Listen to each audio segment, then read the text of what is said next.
بسم الله الرحمن الرحيم الحمد لله رب العالمين والصلاة والسلام على خير خلق الله محمد وعلى آله وأصحابه الكرام وتابعيهم بإحسان إلى يوم الدين. ربنا أرنا الحق حقا وارزقنا اتباعه وأرنا الباطل باطلا وارزقنا اجتنابه. ربنا آتنا في الدنيا حسنة وفي الآخرة حسنة وقنا عذاب النار. بەڕێزان و خۆشەویستانم، ئیمامی غەزالی مەقولەیەکی زۆر مەشهور و جوانی هەیە، ئەفەرمێ النەفس کەلمەزرعە، نەفسی ئینسان وەکو کێڵگەیەک ئاوایە، چۆن هەر کەسێک کێڵگەیەکی هەبێ، پارچە زەویەکی هەبێ، ما ڕەئەیتە من غەیر فی غەیرکە فەزرع، هەر کەسی هەر شتێکی جوان، چۆن کەسێک مەزرعەیەکی هەبێ لە شوێنە گوڵێکی جوان ئەبینێ حەزەکە بێ لە مەزرعەکەی خۆی داینێ. حوشەیەکی بچووکی جوانت هەیە لەکوێ گوڵێکی ناوازە ببینی جوان بێت، ئەیهێنی دایئەنی. ئەفەرمێ وما ڕەئەیتە من شەڕ فی نەفسیکە فەقلع، هەمیشە سیر ئەکات لەناو ئەم مەزرعەیە، هەر دارێکی خراپ و ناشیرین، هەر گوڵێکی ناڕێک، هەر دڕک و داڵێک هەبێت بژاری ئەکە.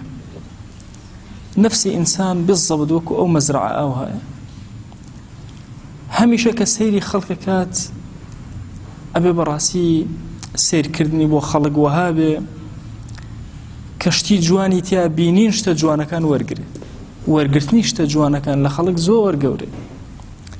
ئینسانی ئیماندارێکی لە صیفاتەکانی ئەمەیە، هەمیشە لەگە خەڵکە تەعامل ئەکا، بە خراپەی خەڵکەوە نانیشێ، جوانیەکانی خەڵکە بینە، باشەکانیان ئەبینێ، دوعا ئەکا خۆیان مژووکە ئەوانە باشکە، باشەکانی ئەوان ئەهێنە و زەرعیەکە لە خۆیە، و هەمیشە سەیری ناخی خۆیەکە، سەیری خراپەی خەڵک ناکە، حەقی نەوە سەر باخی خەڵکەوە چۆن شۆبەیەکە، جوانی خەڵکە بینێ، ناشرینی خۆی، ناشرینی خۆی چارەسەرەکە و جوانی خەڵک لە خۆیە ئەچێنێ.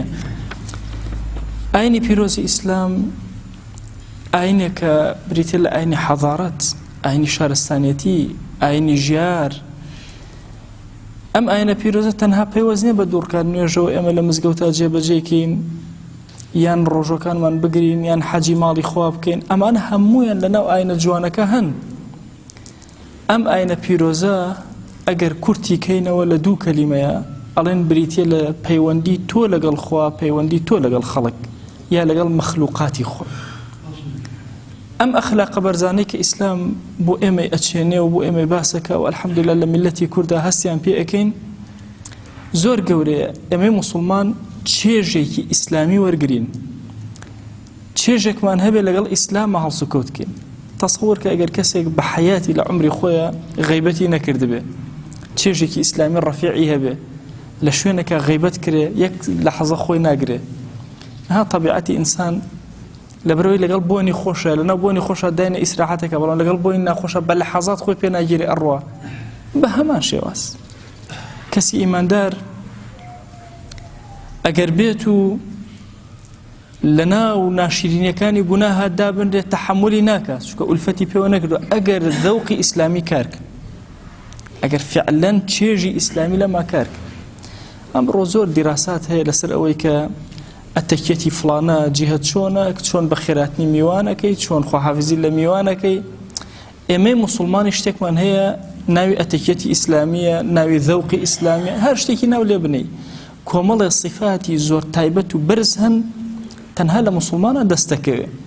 ئیثار شتێکە خۆت زۆرت پێویستە ئەیدەی بە یەکێتر، وەڵڵاهی ئەمە لە غەیری ئیسلامە دەست ناکە. ممکنە شتی زیادەت بدەی بە خەڵک، بەڵام شتێک خۆت زۆرە پێویستە. پێغەمبەرگیان صلی الله علیه و آله وسلم کە باسی ئیمانداری ڕاستەقینەمان بۆ ئەکا، ئەفەرمێ ئەوەیە کە ئەو شتەی بۆ خۆی پێخۆشە بۆ خەڵکی پێخۆش بێ. لە ڕیوایەتێکە ئەفەرمێ بۆ ناس، ڕیوایەتێکە ئەفەرمێ بۆ مؤمنون. شبر خیتی لە شەرحی ئەربعین نەوەویە ئەفەرمێ ئەو مەسئلە ڕەبتی بە موسڵمانەوە نییە. موسڵمان دڵی ئەوەنە گەورەیە، هەرچی بۆ خۆی پێخۆش بێ بۆ هەموو جیهان پێخۆش، بۆ هەموو جیهان، بۆ هەموو ئینسانیەت، بۆ کەون. کاتێک کە پێغەمبەرگیان صلی الله علیه و آله وسلم وما أرسلناك إلا رحمة للعالمين، خواجان فرمي أمتو من نادو إلا رحمة بوهم وجهانيان، أو صفتي أو لإيمان دارانا أبي الرنبات، أبي الرحمة بن بوهم وجهان. سريم أخلاق برزانة كان بيغمريان صلى الله عليه وآله وسلم كسيق بيني حيوانك سربر حيوانك تري راقرتو أو بولا بران برخوشك يا سري أبري أتوي خوشك دو جار بكجي جارك أو أبيني هستي هي وكتو دي قد بدأ أم أخلاق برزان لك شهتو دستك تشاوي أم أجل بقري بؤي نبينا أجل كيتر سربر جاري كان بيغمري خواه صلى الله عليه وآله وسلم زور عادز بكاتك بيني أجلك زياتر لحد خوي باركراو باري زوري خراوة السر قرب سر كسانك باري زور أخنا سر ملت أبي حاليا شون إما لناو بأهين كان لو بري ذوقي جوانا برانبر بمخلوقات شون أجي يعني إما هما نزانين أستا صق زور و براز زور و خلقي مسلمان قدسي و نابداني كان بكوجي أجا الزرري لدا أو حكمي تايبتي خويه ببي الزرر أو أنا عالم كان وكو عالم جهانكيتو أو أنا ذكري خواك هرشي بيبوت لي شيء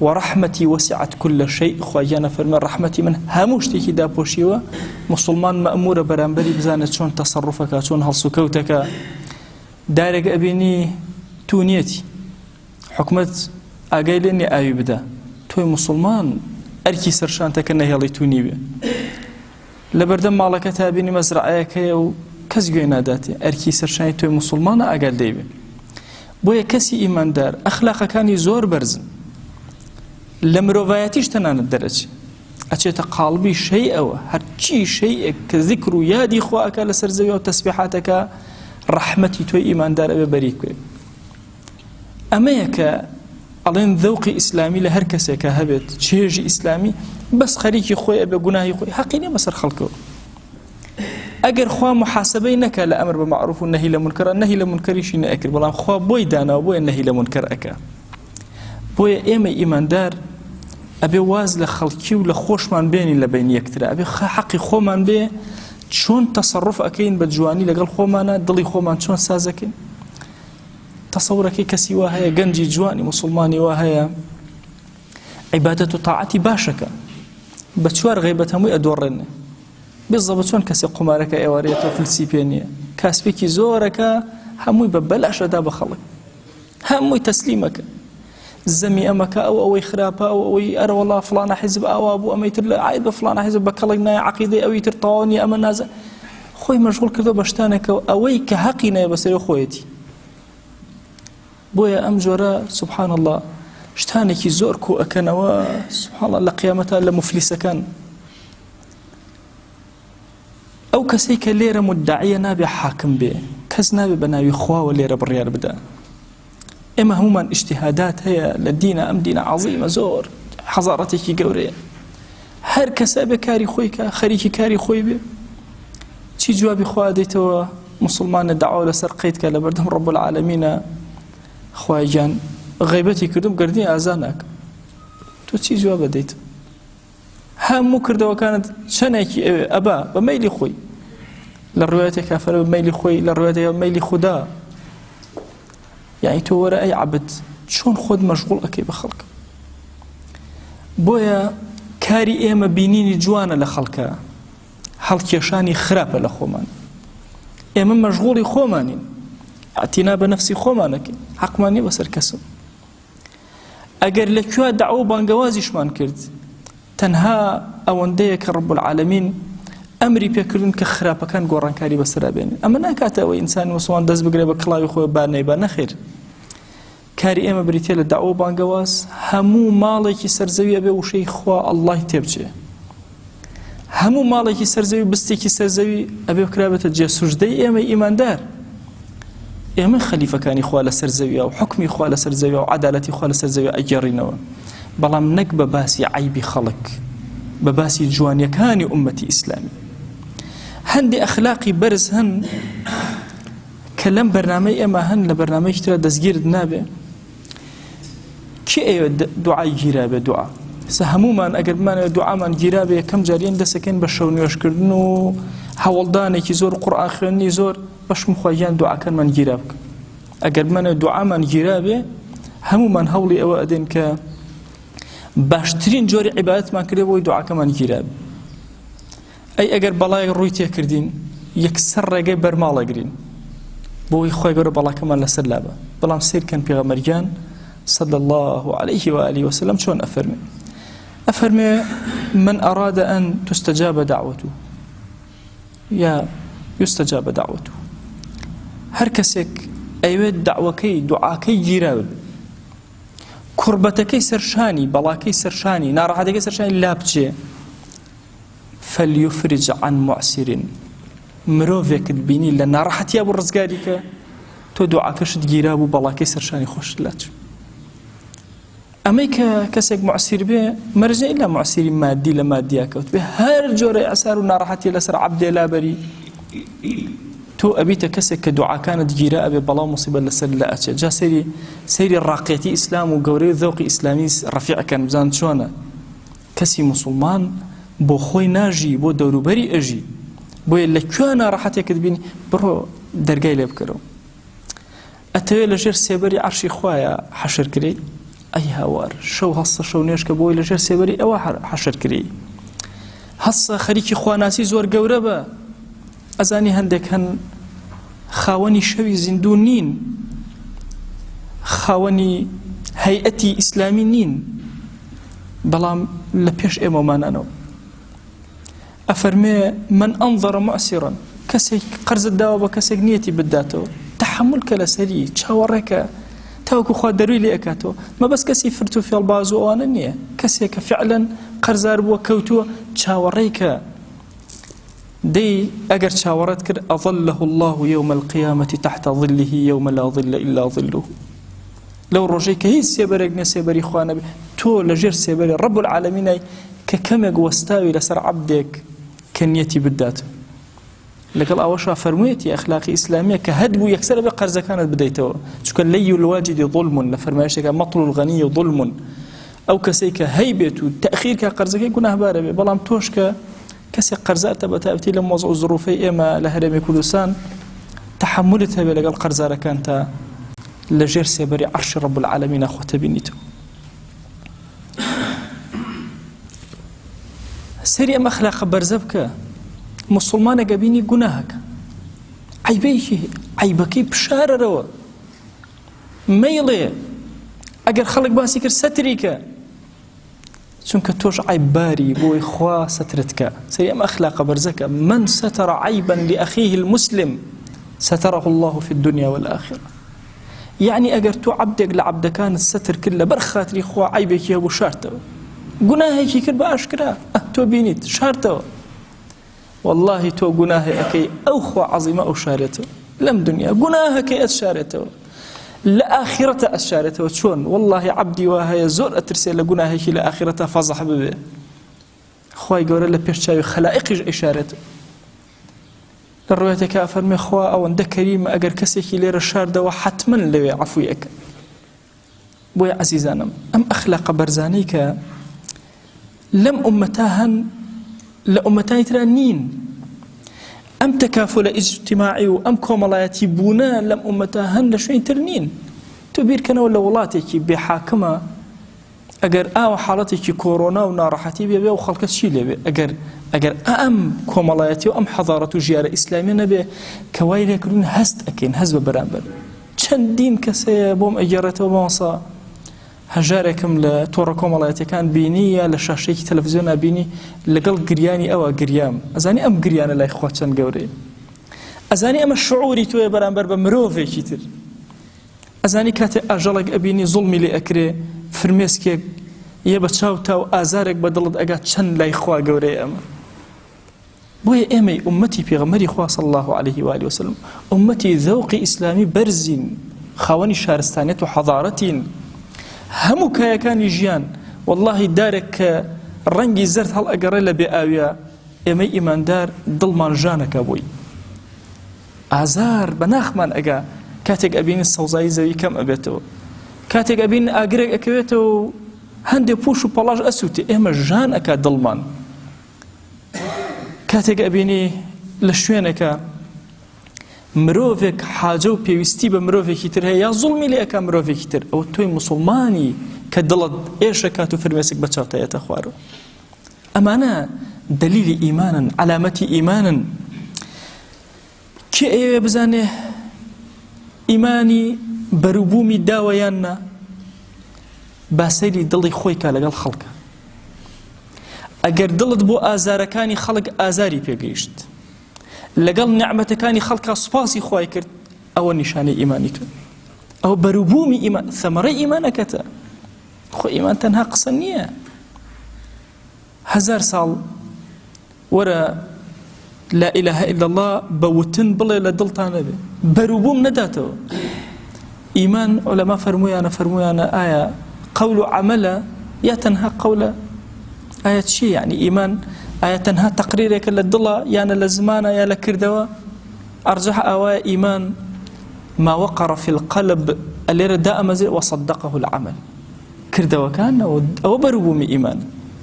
کتێبی بەری درەختی ئیمانی مامۆستا سەعیدی نورسی، کتێبێکی زۆر نایابە لەو پێناوە ئینسان بخوێنێتەوە، تێئەگا ئیمان پێویستی بە بەروبووم هەیە. بەخوا بەروبوومەکانی ئەمانن: لەگەڵ خوای خۆتا خۆت چۆن ئەژی، لەگەڵ مرۆڤ چۆن ئەژی، لەگەڵ شەیئە لەسەر زەویە چۆن ئەژی. خوای گیان داوا لێ ئەکەین بە ناوی جوانت بە صیفەتی بەرزە بە ئیسمی عەظەمت ڕەحمەت و بەزەیی و کەڕەمی خۆت بەسەرمانە ببارێنە. یا ڕەبی خوایە لەسەر جەم گوناهەکانمان ببورە. خوایە گوناهێ بە ئاشکرا کردومانە عەفومان کە، گوناهێ بە پەنهان کردومانە عەفومان کە. یا ڕەبی خوایە گوناهێ لەمەوە پێشکردمان عەفومان کە، گوناهێ لەمەوە دوعایکەین و فریای تەوبە ناکەین، خوایە عەفومان کە.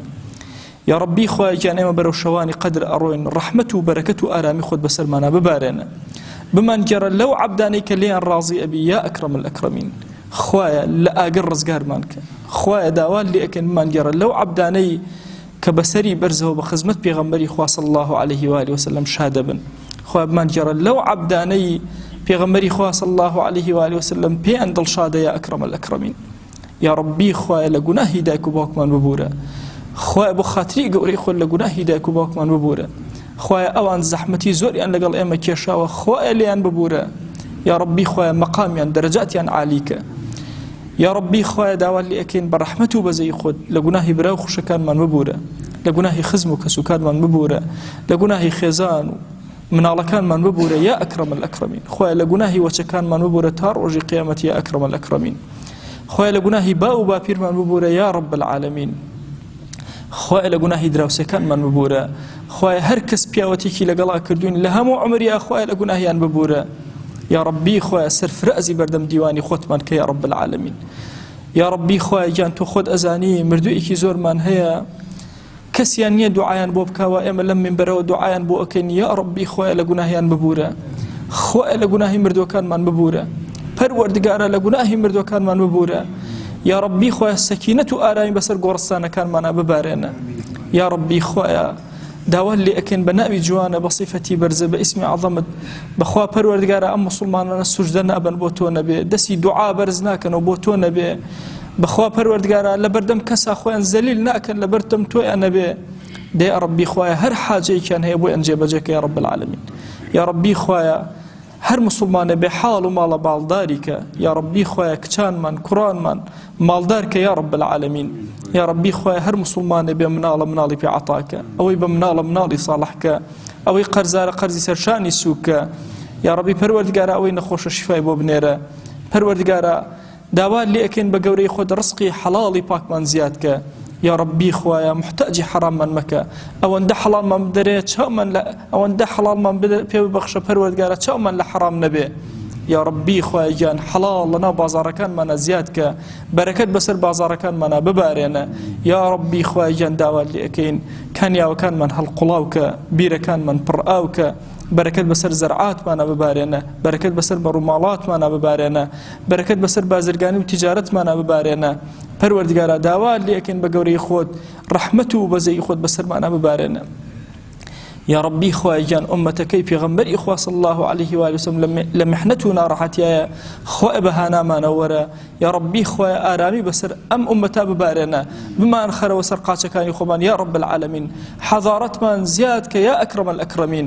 یا ڕەبی خوایە عەدالەتی خۆت بگێڕەوە بۆ سەر زەوی یا ئەکرەم الئەکرەمین.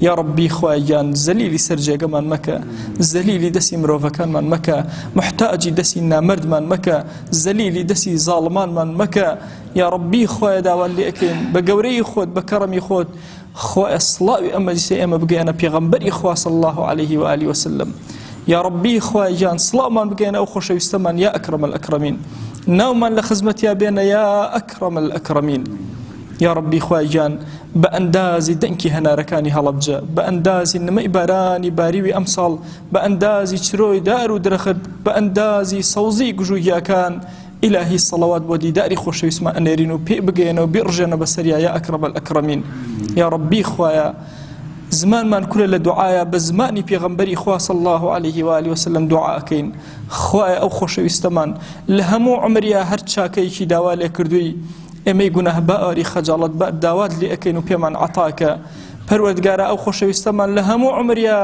پەنای پێگرتووی لە هەر خراپەیەک ئێمەی گونەهبار پەنات پێ ئەگرین و پەنامان بدە یا رب العالمین یا ربی خوایە ئەو عەزیزانەی سیرمان ئەکەن ئەم ڤیدیۆیانە ئەبینن نەشریان ئەکەن بڵاویان ئەکەنەوە پەروەردگارە داوا لێ ئەکەین بە گەورەی خۆت لە گوناهی هەمویان ببورە سەرفرازی ئەم دنیا ئەو دنیایان بکە یا ربی خوایە داوا لێ ئەکەین بە ڕەحمەت و کەڕەمی خۆت ئەم دوعایانەمان قبوڵ کە خوایە ڕۆژۆکانمان قبوڵ کە خوایە نوێژ و تاعەت و تەراویحمان قبوڵ کە پەروەردگارە داوا لێ ئەکەین دەرگای خێر بەسەر ئەم میلەتا بکەرەوە یا ربی خوایە کەسانی عاقڵی عادلی عالم بکەرە خاوەنی ئەم میلەتە یا رب العالمین آمین آمین والحمد لله رب العالمين وصلى الله على سيدنا محمد وعلى آله وصحبه وسلم تسليما كثيرا أبدا إلى يوم الدين خواه يقول لقناه من الشيء وجبوري خواه لمن قبولك خواه سلامتك يا ربي